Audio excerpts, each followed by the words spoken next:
Warning, this podcast contains spoilers.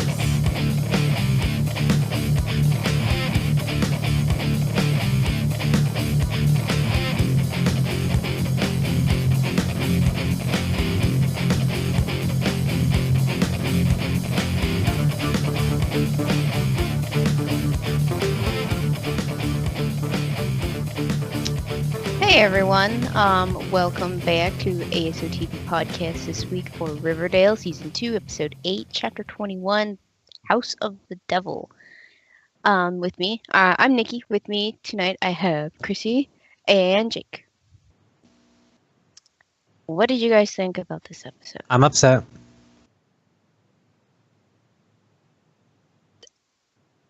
Well, I mean, we started off okay.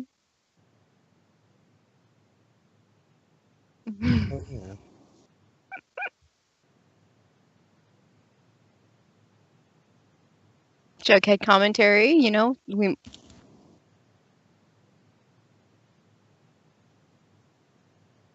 that happened. That was really crazy because I pretty much had the same reaction. I just stopped and I was like, oh, she took over the song. You know, that's fine, whatever.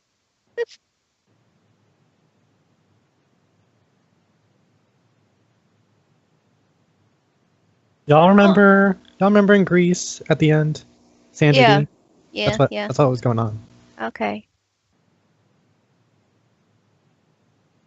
No, but she was wearing scantily clad leather, I guess. Like back in the day, that would have been like, woo. That's true. Well, What I mean, prompted it was this, the 50s that was Mm. being remembered by the 70s, so you know.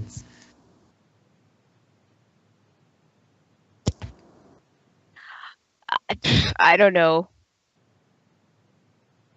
Well, Yeah. I mean, I had to watch it again, and then after watching it again, I was fucking upset, and like I can't be bothered now. I can't, because where the fuck was Kevin? That's true. There was no Kevin. Like, where are you? Are you dead? I'm gonna assume you're dead if you're not in the episode. My series regular, Kevin. Mhm. And like, don't die. Yeah. I don't want Kevin to die. I don't want that. But like, you, series regular, my ass. Where the fuck are you? Don't die, Kevin. Don't die. I will kill you if you die. It was nuts because, you know, we did start off the episode normal. It felt like a normal Riverdale episode. You know, except And for that's how the they whole, get you. except for the whole like Veronica and Archie having sex in all the different locations episode, scene. It was like, no wonder you guys like they're compensating with sex with their problems and like, are we? Do you have raincoats in your wallet, Archie? I hope you do. Yeah. That's the normal part. Yeah. How do you know that? I mean, I guess Archie's just, you know, he's kissing and telling, maybe. Can we not? Or Veronica.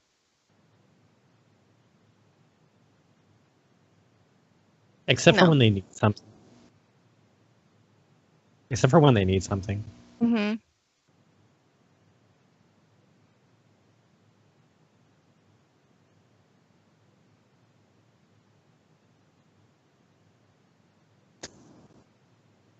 We don't see them hang out. Yeah, we don't see them off screen. I think ever since since the couples formed, they've been spending less and less time Together with as friends, each other. Yeah. When Jughead wasn't a part of the group felt more like a group. You know what I mean? Yeah. And then Kevin was actually in episodes. Mm-hmm. But things And get even Miss weird Honeycomb. when Archie goes, "I love you" to Veronica, and she's like, "Hey, what? Who? I'll put my clothes back on." I was like, "What? What's going?" No, that's a reaction a lot of people have actually. That's normal, common. But the fact, like, he was like, "Yeah, I think I'm gonna leave," and she's like, "Yeah, you better. I'm gonna put clothes on." Like, yeah. That's when I knew, because like when we read the synopsis, you're damn doing it in the foyer, so yeah, you should put clothes on. What the fuck like, is wrong with you? Oh, don't worry, What's wrong with you? A 13-course, food testing thing. They're gonna be hours. It's like, still out in the, you're like practically in the open. Your butler Andre could walk in for crying out loud. Yeah, like doesn't he have keys to all the places and he's supposed to? Like you're damn doing it in the middle of the complex. You might as well. Mm-hmm. We learned that he's. They he's probably very... use him as a footrest. Like no. We did learn though that he knows a lot of martial arts. Mm-hmm. No, that's right. You can't. It's like it's less than bringing a knife to a gunfight. You're just bringing your fists. But I mean, yeah. So now it's weird, and we read the synopsis last week, and they're like, "Oh, they're gonna be going through some trouble." It's like, great, awesome. No. Mm-mm. To actually have relationship issues, like, oh boy, that's a new concept in shows like this. That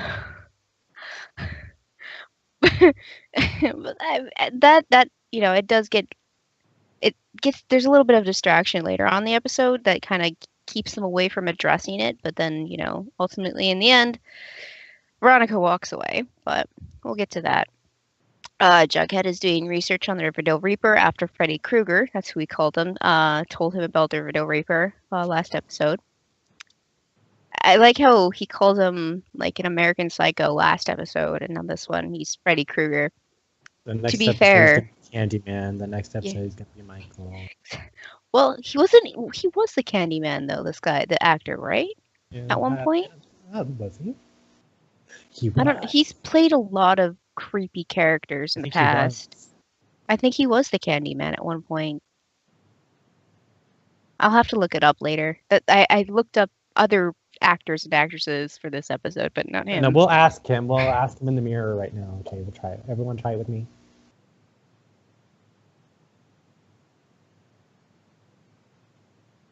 Yeah, mine's not an arm's length. No, actually, I would never try that. I'm scared. But yeah, Jughead's been doing research about the Riverdale Reaper. He finds out he's actually talking to Betty and Pops, which is weird because I thought they were like not talking, but apparently they're back together again. Did this happen between episodes and I just didn't notice it? So I think they were back together.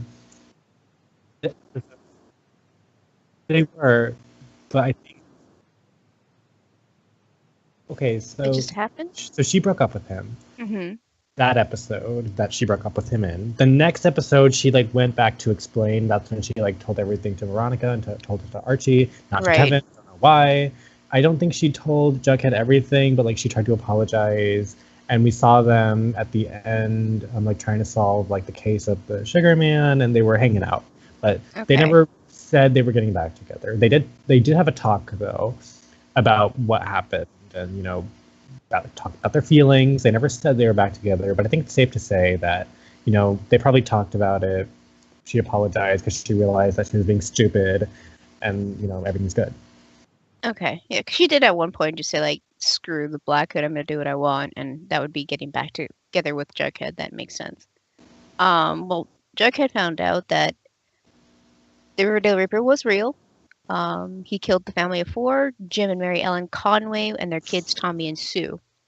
It would have been in the 60s, and it was the same house that Betty went to when the Black Hood. The Blackhead. He just squeezed him out. The Black Hood made her go to and stare in the mirror, put on the hood and stuff. So yeah, because Sandra D, you go into random houses and put serial killer masks on your face, and yet you go over there judging Kevin. Don't be going out into the woods and running. I think this was the bit of information that she did keep away from Jughead. Actually, most of them. But she definitely didn't tell Jughead about going to this house because his face was like, why would you do that? Like, oh my God. Are you trying to get arrested? Hmm? And who the fuck is going in the murder house? It's the devil's house. But in the middle of that conversation, he gets a call from the prison from his his dad. Was it his dad actually? It doesn't say who called him, but he finds out that his dad is getting out of jail because there was overcrowding, and because of Cheryl's deposit. Well, it was her deposition, right? Yeah. Yeah. It was Fishy. Penny. I It don't was all trust Penny. it. The point is, he's out. Now we just got to deal with the shit. You damn. Now hold on, bitch. I don't like this. You damn. I don't like the way you talk to people. Mm. Like who the fuck do you think you are? Who's you? Mm-hmm. New phone. Who dis?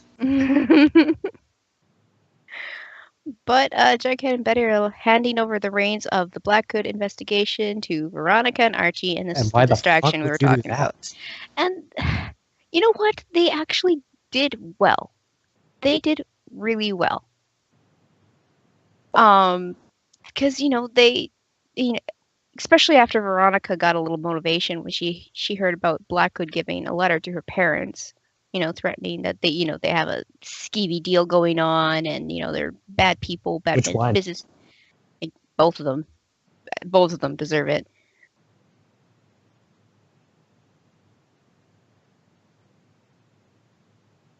Mm-hmm.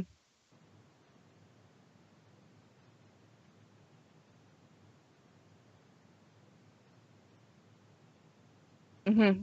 Everywhere. You're a Maybe. sinner. Or maybe there wasn't a letter at all, and Hiram and Hermione just want to put Veronica under their thumb. We know it did. It really, because she didn't really want to take over the case. She was like, whatever. But at that point, it was like, okay, we need to figure this out because my family's in danger. But so now, Archie's like, I'm sick and tired of this too. So he wants to investigate. So they come to a common agreement and they take on the case. And it's just they both. It was a really weird combination of the scene because at the same time, Hiram and Hermione are telling Veronica about this letter, and Archie's talking to Fred about the Black Hood, and then it switches on its back that they're talking. Then that they're like, well, Archie's like to Fred, oh, well, I said I love her, and she didn't reply, and then she's to her parent, and Veronica to her parents like, I don't know what to do. I don't want to say I love you back. It was really. It's like the first time I've ever seen any of the kids go to their parents about something like this. And the parents actually having advice for them that matters, that actually stands still. Yeah. That makes sense. Usually it's just like, it's fine, I'll go take off your shirts and put on a red hood and, make a video for everybody and tell them to go kill the Blackwood and stuff like that. Let's riot. That's a good idea. Let's do that. But no, they actually had good advice, and I was kind of blown away because watching this show, it's come to not be a shock that everybody makes stupid mistakes and says stupid things. But this was actually pretty smart. We also got a random freaking scene with Cheryl and Josie in the changing room. Does Honey Cabbage has a crush? Oh, she's the one leaving the notes, and she's the one she's the crazy one here. Yes. And then she's rubbing oils into her, and Josie's just like, oh yes, that feels great. And then but then she's janitor breaks in. and Josie's super put off that how Cheryl treats the janitor. Mm-hmm. Like a piece of scum. Yeah. It's just later on when, FP's released and, he's like, you know what? I'm giving up the serpents. I'm going to get a job here at Pops because... He looks stupid in that outfit. Oh, he really does. He looks so uncomfortable. Well, I memean, other than construction, has he had a job where he has to socially interact with other people and, give them food? He's not even a cook. He's the busboy. He's the one taking the orders and dropping off the food on the table and giving milkshakes to people who purposely knock them over and call them a pleb. Cheryl called him a pleb. She pronounced pleb in the weirdest way. Where I almost didn't realize she had said pleb. I think it's because the actress herself has an accent, so she's playing on American. She's British? I don't know. I've heard her. She's not American. I know that. Yeah. Oh, okay. So I feel like that was more or less her. Well, her acting and trying to speak in an American accent, it just wasn't coming out right. And it was just it's one of those words where it's like, what do you mean pleb? What does pleb mean? Like it's one of those English words where it's like, It's not a word. It's not a That's word. the problem, It's slang. too. It's not Yeah. a word. So that scene was a little unnerving because you saw Josie's reaction like immediately. She was like, "What the hell are you doing? No, stop that." Yeah. But Cheryl just didn't care. Stop being a honey cabbage. Mm-hmm. Still don't even know what that means. I don't know what it means either. I said it. I said it one day. I'm like, that's her name. And now. it stuck. What I found really crazy before FP got the job and everything, Jughead and Betty got Alice, Betty's mom, to go pick him up from the prison. Yeah, I thought that Betty was going to drive the station wagon. Yeah. I thought that's what she was asking, but then when her mom was there, I was like, what's happening? Marjorie, get the car. Alice Cooper is the worst person to break. Like, she was the one, like, campaigning against FP to get him to go to jail forever and ever and all men get, like, the maximum sentencing and stuff like that. So it's like, she's the worst person to bring. But I still think she's the best person. These two used to maybe. date. They did. I think they did too. I think they really had a huge connection. They had a baby. I'm on this theory Oh, that we're on that. Okay, yes. that baby that she had gave up for adoption, Hal was so mad at her, not because they had a baby, but because it wasn't his. That makes sense.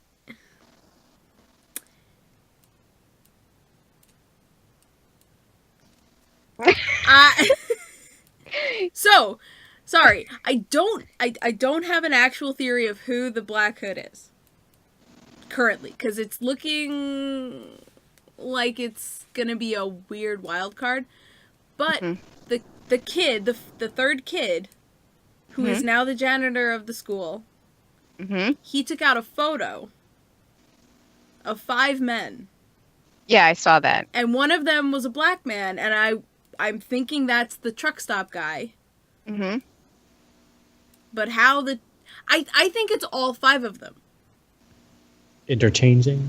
You feel like taking one is turns doing different jobs. I think one of them is the one who's been...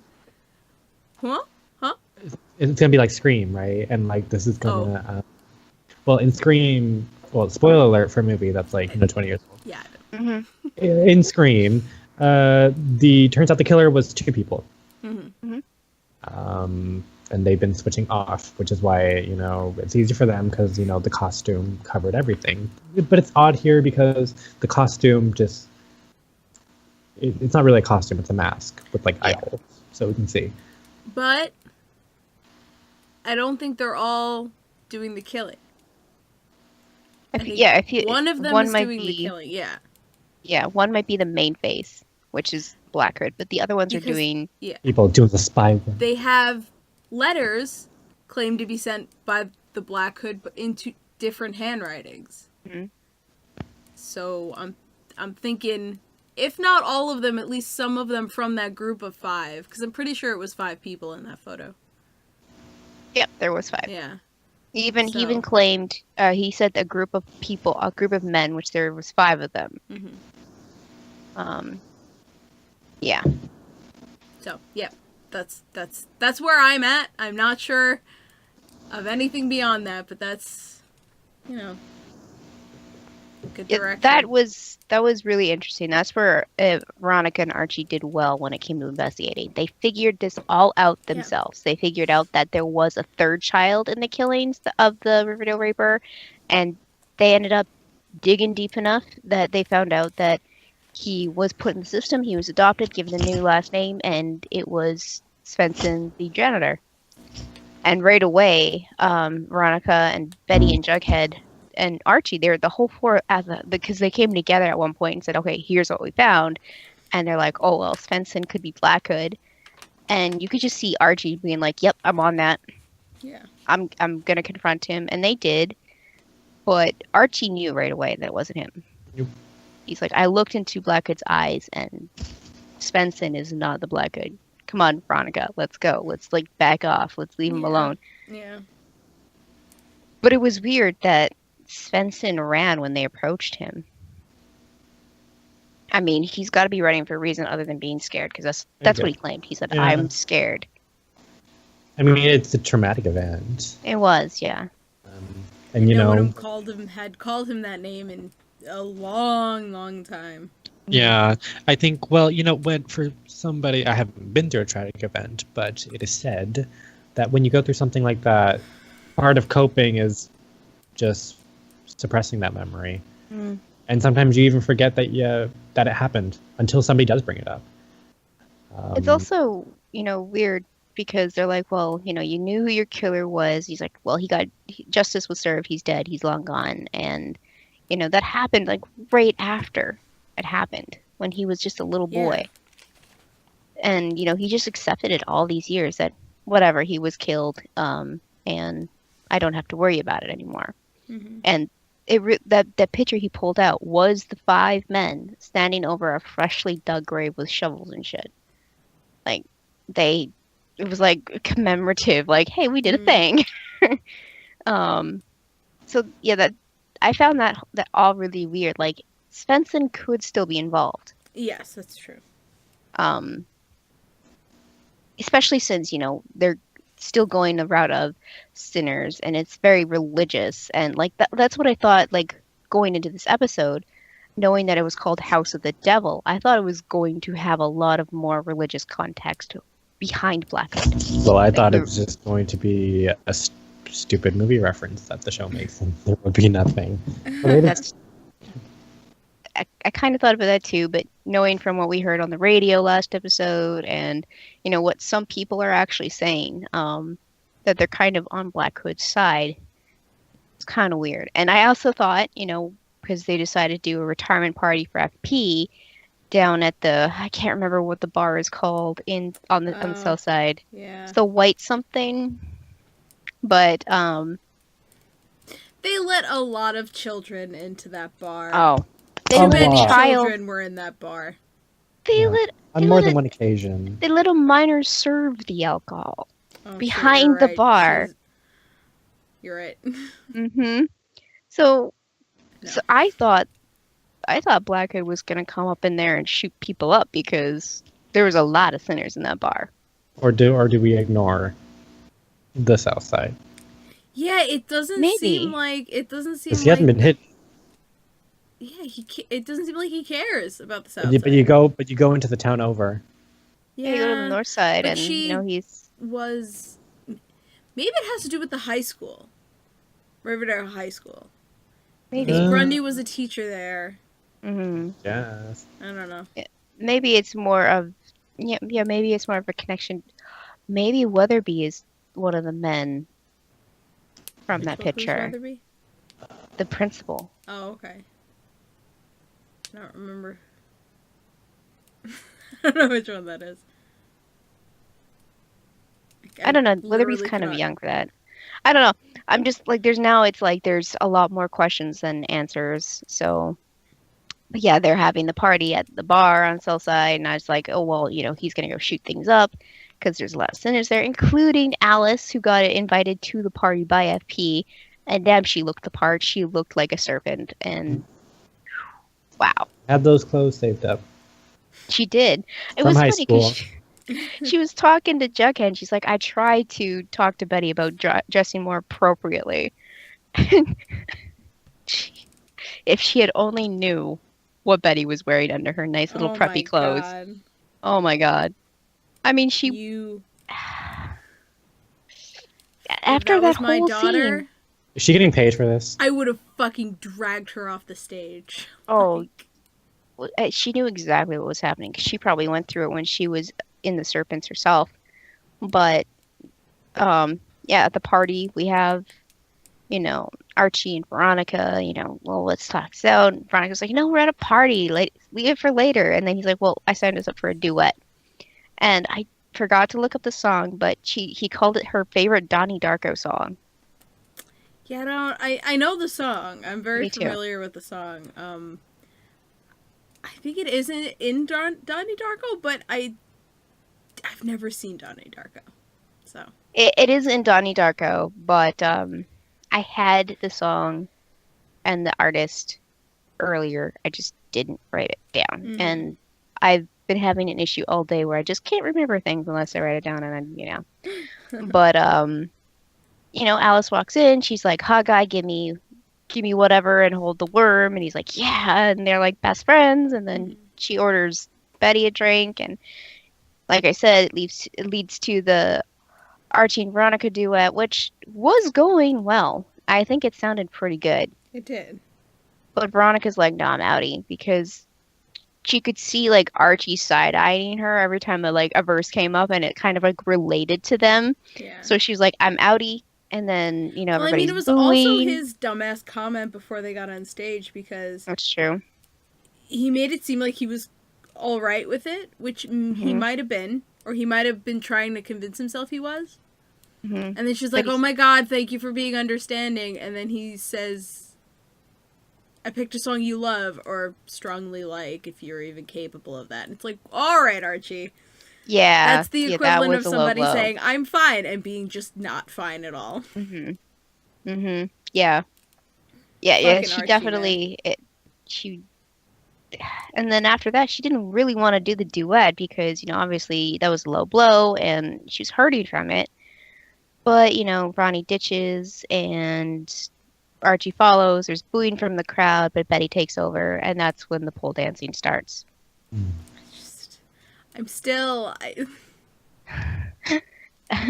Yeah.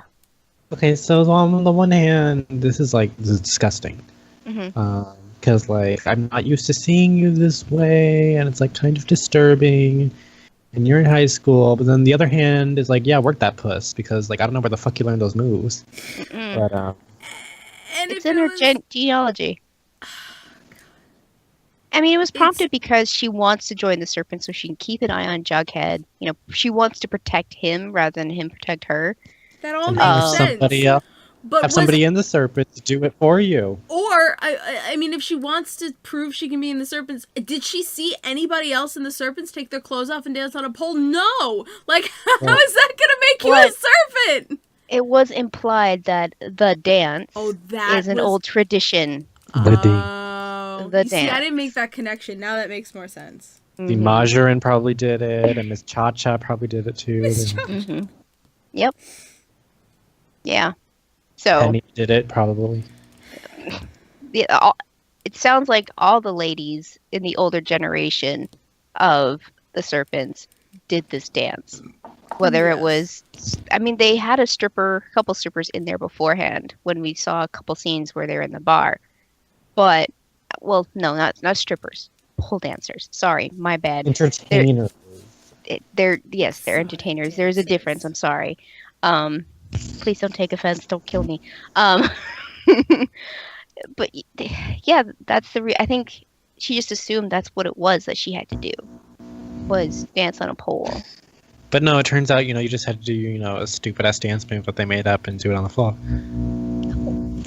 Before this, even when she was getting ready for the party, she's sitting there petting herself, and I'm like, "What are you doing?" Yeah. Did you take ecstasy or something? Maybe that was preparing to do an exotic dance. I don't know. Maybe that was part of it. Just building up her mind, being like, I can do this. Let me pet myself a little bit. I feel better now. I don't know. It was really weird. Betty was just off the rails this episode, especially when it got to that point. I just, we joked around saying, oh, she's going to focus all her time on planning the party, and she's just going to be OCD and all this stuff. And it came down to her not really giving a shit and just ripping her clothes off. Which didn't impress Jughead at all, because he knew exactly what she was doing, and he was like, oh, hell no. Yeah, and I mean, all that whole, sequence blindsided me to where I didn't even, care that everybody broke up at the end, and it was just, I was still why'd you take your clothes off, though? Exactly. Why, though? Why, though? mean, even FP and Jughead had a little like betrayal moment where it's like, if they weren't father son or best friends, they would have been best friends, and that would have been like some sort of friend breakup, kind of like Kevin and Betty earlier on in the season. That was another moment that blindsided me, because I was like, did you just pull a Godfather? Did you just do the Godfather?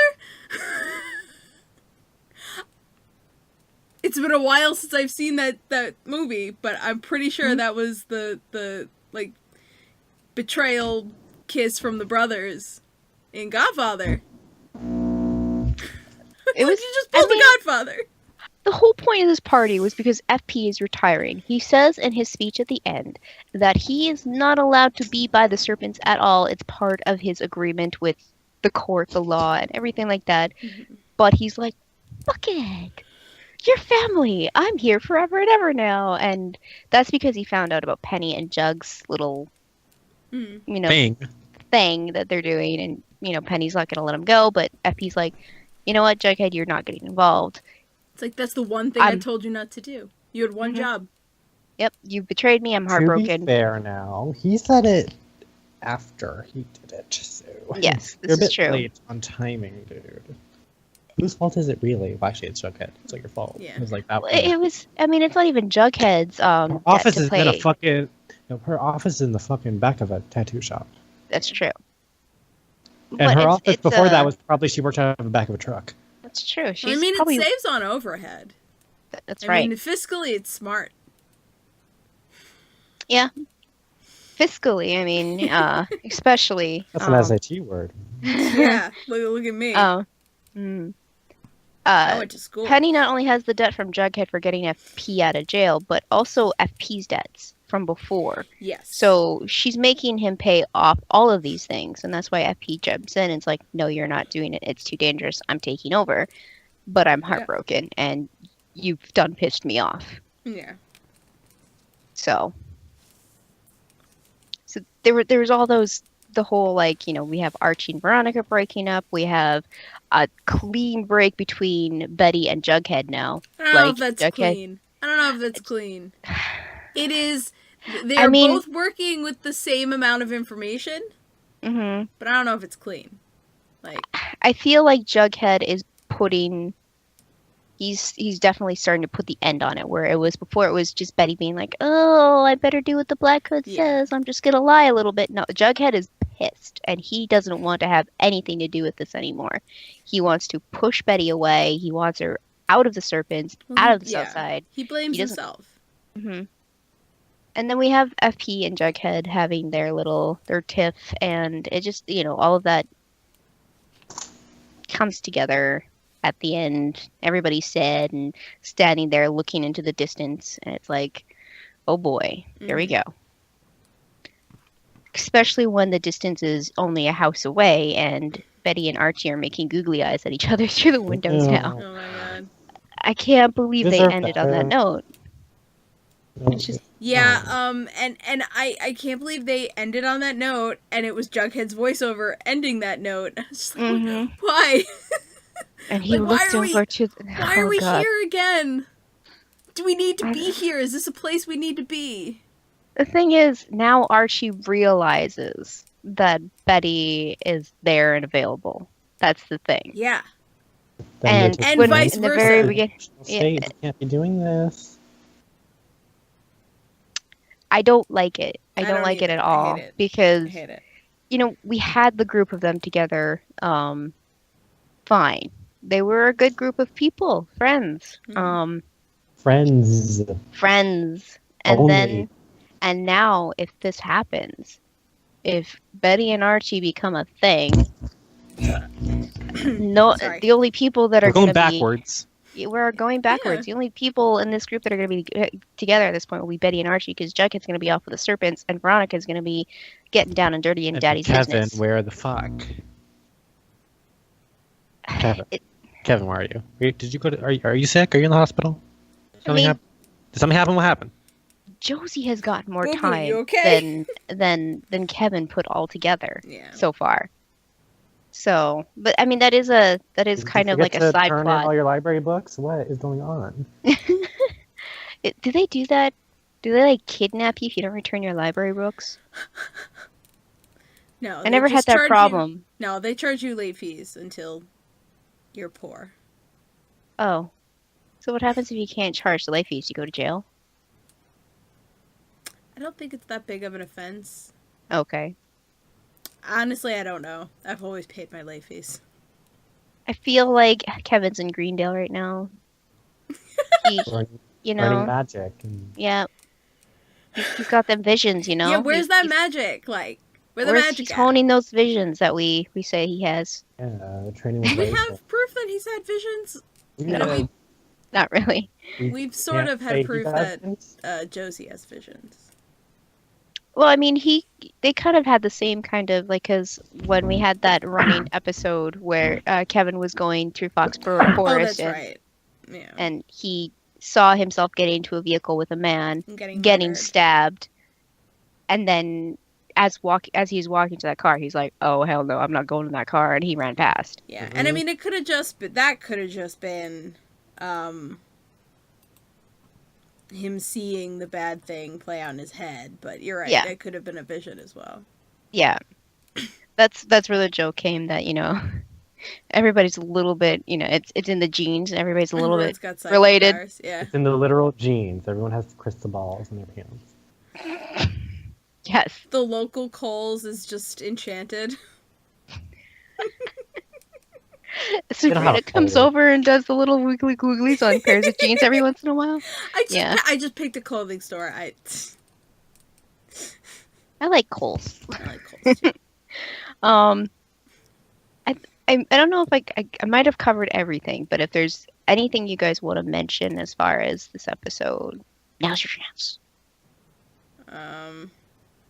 Banana rolls still there. Oh, speaking of Blossom, Penny is the one who took over Cliff's business with the drugs. Yeah. We find that over. Penny. Wait, who's Penny? The bitch. The snake charmer. The snake charmer, okay. Sorry, I forgot she had a name. Yeah. Okay. All right. Yeah. That makes sense.